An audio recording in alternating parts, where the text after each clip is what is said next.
존경하고 사랑하는 국민 여러분, 더불어민주당 원내대표 홍익표입니다. 저는 정치학도였습니다. 정치학으로 학위를 받았고 덕분에 정부 출연 연구기관에서 사회 첫 발을 내디뎠습니다.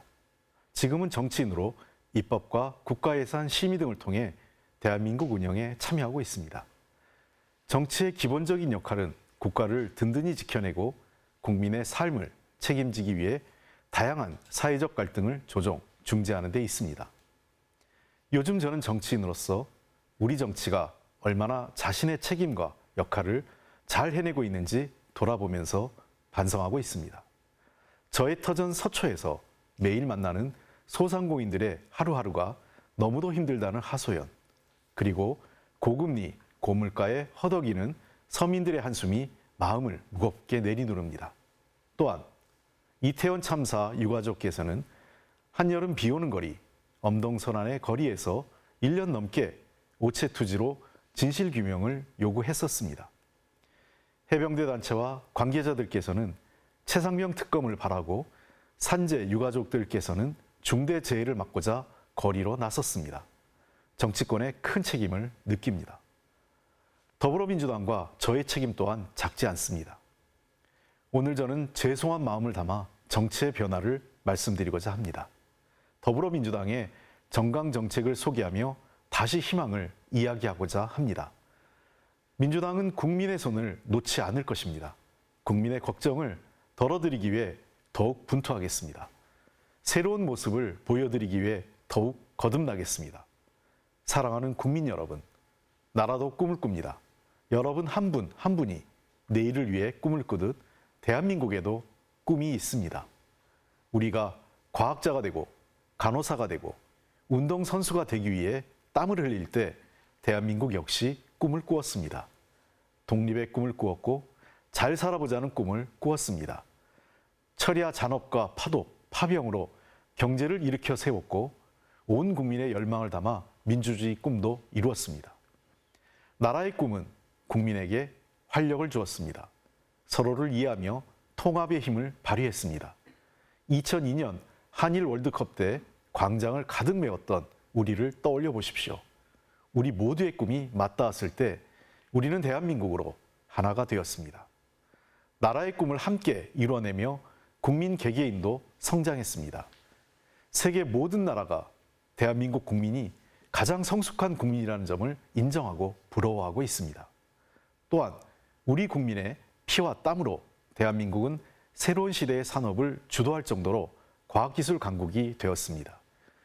우리를 도왔던 나라를 이제는 우리가 돕게 되었고 국제 외교 무대에서도 큰 목소리를 낼 수 있게 됐습니다. K-팝 등 대한민국의 문화는 이미 세계를 선도합니다. 평화로 이룬 촛불혁명의 민주주의를 세계가 선망합니다. 대한민국은 얼마든지 아름다운 꿈을 꿀 수 있습니다.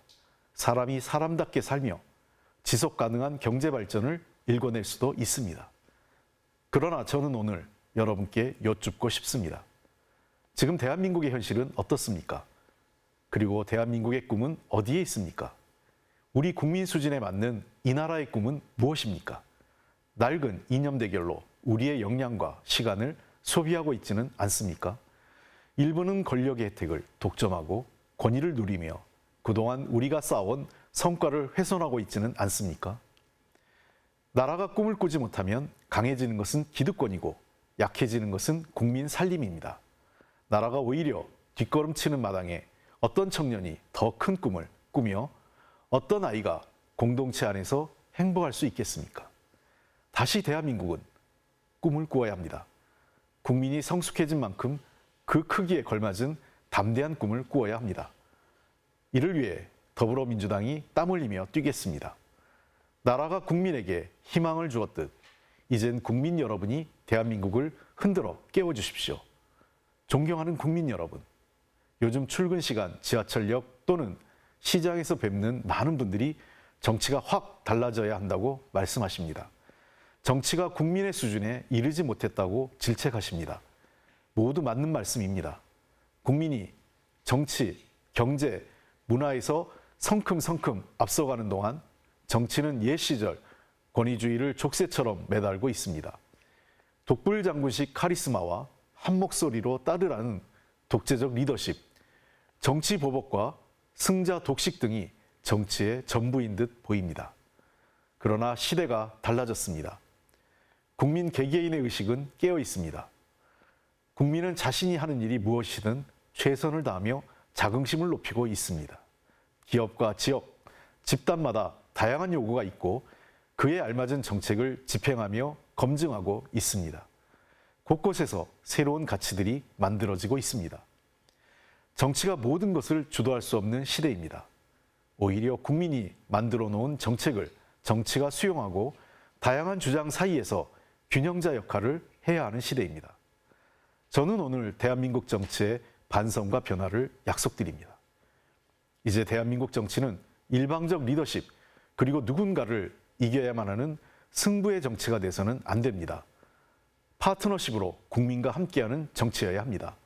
누가 더 연대를 잘하고 협력을 잘하느냐로 평가받아야 합니다. 이제 대한민국 정치는 국민의 욕망을 자극하고 선거철에 반짝하는 인기 영합적인 포퓰리즘 정책으로 승부해선 안 됩니다. 소통으로 조정하는 정치가 되어야 합니다. 누가 더 갈등을 줄이고 상호 신뢰를 높였느냐로 평가받아야 합니다. 독일의 한 시인은 영웅이 탄생하는 시대는 불행한 시대라 했습니다. 우리 시대는 국민 모두가 자기 역할을 충분히 해내고 있습니다. 국민 모두가 영웅입니다. 오늘날 우리 사회는 독선, 독단에 빠진 영웅이 더 이상 이끌어갈 수 없는 시대입니다. 협력을 이끌어낼 수 있다면 누구나 지도자가 될 수 있는 시대입니다. 더불어민주당은 민주주의와 인권, 평화의 정당입니다. 평범한 국민의 상식을 바탕으로 한 서민과 중산층을 위한 정당입니다. 정당의 태생 자체가 연대와 협력을 기반으로 하고 있으며 국민의 변화 속도에 맞춰 국민의 삶을 바꿔낼 수 있는 정당입니다. 김대중 대통령은 복지가 시혜가 아니라 권리임을 주창했습니다. 국민과 기업의 역량이 성장했다는 걸 믿고 대한민국의 미래 먹거리인 IT 강국의 기반을 탄탄히 구축했습니다. 또한 우리 문화의 저력과 가능성을 믿고 과감히 문화를 개방해 지금의 한류, K컬처의 틀을 닦았습니다. 무엇보다 한반도 평화의 꿈이 결코 불가능하지 않다는 것을 증명했습니다. 노무현 대통령은 복지가 성장으로 이어지는 시대를 열었습니다. 한 사람의 삶을 돕는 일이 우리 모두를 위한 일이라는 것을 알게 해주었습니다. 무엇보다 국가 균형 발전의 꿈을 꾸었고 지역형 상생 일자리로 이어졌습니다. 문재인 대통령은 코로나의 어려움 속에서도 경제를 지켜냈습니다. 뿐만 아니라 세계에서 가장 빠른 경제 회복을 이뤘습니다. 외교에선 외국 정상들이 앞다투어 초청하는 나라로 대한민국의 품격을 크게 올렸습니다. 더불어민주당은 앞선 대통령들처럼 새로운 길을 두려워하지 않고 먼저 변화할 것입니다. 더 이상 앞선 대통령들의 이름과 유산에만 기대지 않고 시대와 호흡하며 국민과 함께 더 높은 성과를 이룰 것입니다. 국민이 만들어 놓은 가치는 더불어민주당으로 인해 더 소중한 가치가 될 것입니다. 김대중 노무현 정부의 가치와 성과를 바탕으로 끊임없이 소통하며 조정하고 균형을 이루는 사회를 만들어낼 것입니다. 국민 여러분, 경제가 너무도 어렵습니다. 우리 경제의 잠재 성장률은 계속해서 떨어지고 있습니다. 안보까지 위태롭고 국민의 생명과 안전은 크게 위협받고 있습니다. 가계부채는 2천조 원에 육박합니다. 지난 한 해 수출과 수입이 주요 국가들과 비교해 큰 폭으로 줄어들면서 저성장의 악순환에 접어들었다는 평가입니다. 지난해 세수는 무려 56조 원 넘게 거치지 않았습니다. 역대 최대 세수 부족 사태가 벌어지고 있지만 윤석열 정부는 아랑곳하지 않습니다. 대한민국 상위 1% 부자와 대기업 감세를 밀어붙이고 긴축재정 기조로 민생과 경제를 더욱 얼어붙게 하고 있을 뿐입니다. 시장에서 만난 노점 상인분들은 코로나 때보다 더 장사가 안 된다며 울먹이십니다. 우리 서민들의 삶 역시 마찬가지입니다.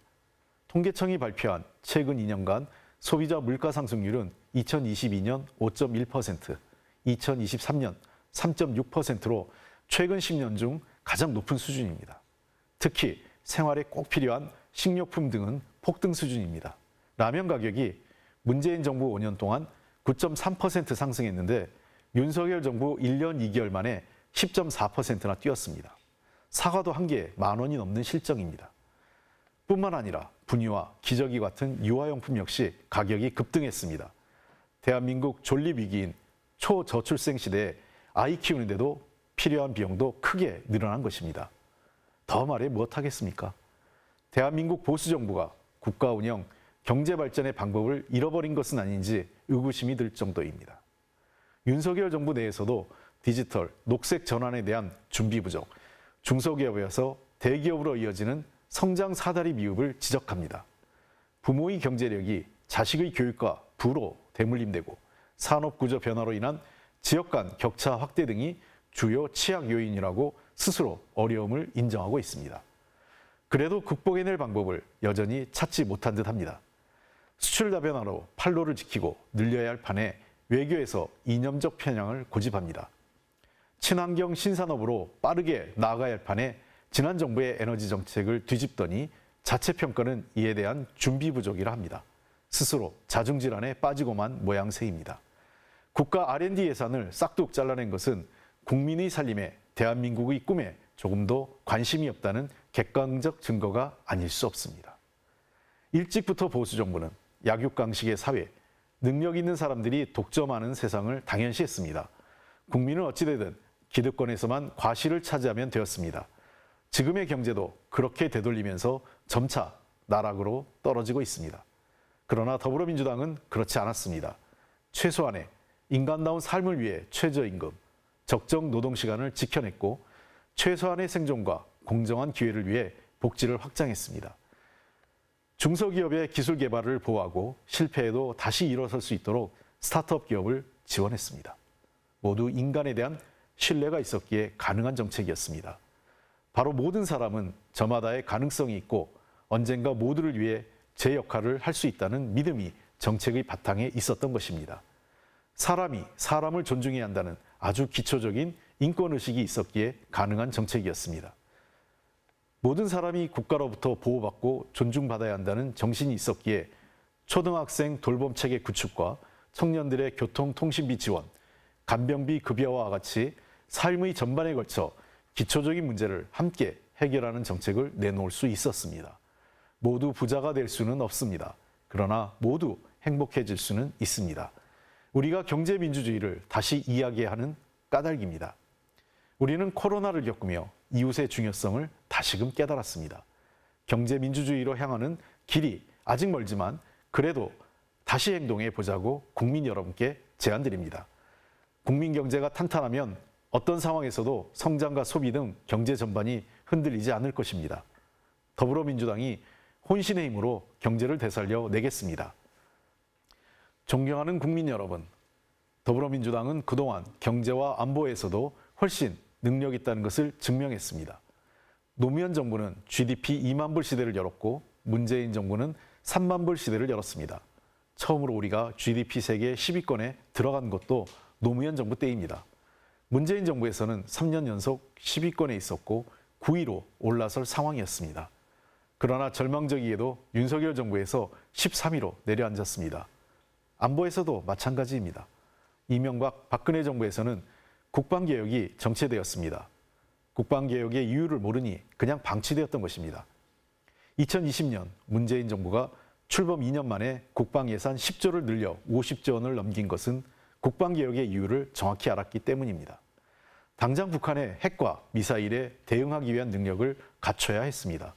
동시에 저출생에 따른 부족한 병력 자원 문제를 해결하고 4차 산업혁명 기술을 활용한 첨단 과학 무기 체계를 구축해야 했습니다. 전시작전권 전환을 위한 자주국방 능력 확충도 필요했습니다. 한때 일본의 국방비를 넘어섰던 우리의 자부심이 윤석열 정부에 와서 꺾여버렸습니다. 보수 정부가 경제도 안보도 잘한다는 것은 완전히 허상입니다. 시대 변화와 함께 호흡하지 못하기 때문에 무엇을 어떻게 해야 할지 우왕좌왕할 뿐입니다. 객관적 상황의 어려움은 어느 때나 있었습니다. 평화와 경제를 연결시키지 못하고 친환경 산업을 경쟁력으로 인식하지 못한 것이 지금의 악화된 경제 위기 상황을 만들어냈습니다. 안보 역시 전통적 위협에 더해 비전통적 위협이 공존합니다. 청해부대가 걸프만 지역에서 작전을 펼치는 이유는 한반도를 벗어나 우리 국민과 상선을 지키고 어떤 형태의 위협에도 대응해야 하기 때문입니다. 6.25 참전 용사들과 월남 참전 장병들에 대한 참전수당, 고엽제 피해자들과 특수임무 유공자들에 대한 보상 모두 김대중 정부에서 시작되어 노무현, 문재인 정부에서 발전시켰습니다. 보훈에서도 인간에 대한 태도가 실제 정책에서의 차이를 보인 것입니다. 강한 안보와 국민 안전, 한반도 평화는 한 축으로 이어지는 정책입니다. 강한 안보를 힘겨루기와 전쟁 준비로 착각하면 안 됩니다. 한반도 평화에 대한 노력은 그 자체만으로도 우리 경제를 안정적으로 선장시킬 수 있는 가장 좋은 경제 정책입니다. 상황이 어려워도 더불어민주당은 한반도 비핵화와 항구적 평화를 끝까지 추진하겠습니다. 한반도를 넘어 동북아의 평화와 경제 공동체를 향해 새로운 경제 영토를 개척하겠습니다. 대륙과 해양을 잇는 교량 국가의 꿈을 결코 포기하지 않겠습니다. 존경하고 사랑하는 국민 여러분, 협업의 시대입니다. 중국집 요리사로 일하는 서아빠, 배달기사로 뛰고 있는 도윤이 삼촌, 그리고 소방공무원인 하준이 아빠와 의사선생님인 지우 엄마, 이분들의 삶은 서로 이어져 있고 서로가 책임지는 시대입니다. 정치 역시 혼자 북치고 장구치는 시대는 지났습니다. 정치가 잘 되려면 마찬가지로 국민과 시민사회, 기업과 행정, 그리고 여러 정당이 서로 협력해야 합니다. 민주당 역시 홀로 할 수 있는 일은 없습니다. 홀로 잘할 수 있다며 소통의 문을 닫을 때마다 민주당은 국민으로부터 매섭게 심판받았습니다. 민주당은 연대하고 협력할 때 더욱 유능하게 일하는 정당입니다. 명실상부한 중산층과 서민의 정당이 되기 위해 여러 사람, 여러 분야, 여러 전문가와 더 많이 소통하고 함께 하겠습니다. 더 많은 인재가 자신의 능력을 펼칠 수 있는 매력적인 정당으로 다시 태어나겠습니다. 어떤 정책은 보수 정당이, 어떤 정책은 진보 정당이 입안할 때 더 잘 이루어지곤 합니다. 정치권 내에서의 협업도 잘 이루어지도록 하겠습니다. 얼마나 잘 연대하고 협력했느냐로 경쟁하는 진보와 보수가 되길 희망합니다. 우리는 우리가 바라는 미래를 지금 이 순간에 잉태시켜야 합니다. 미래를 위해 최소한의 일을 시작해야 합니다. 그래서 지금 바로 연대와 협력이 필요합니다. 다시 대한민국이 위대한 꿈을 꾸고 국민들이 열망에 들뜬 날들을 보고 싶습니다. 더불어민주당에서 시작하겠습니다. 그러나 모두와 함께하겠습니다. 국민과 함께하겠습니다. 감사합니다.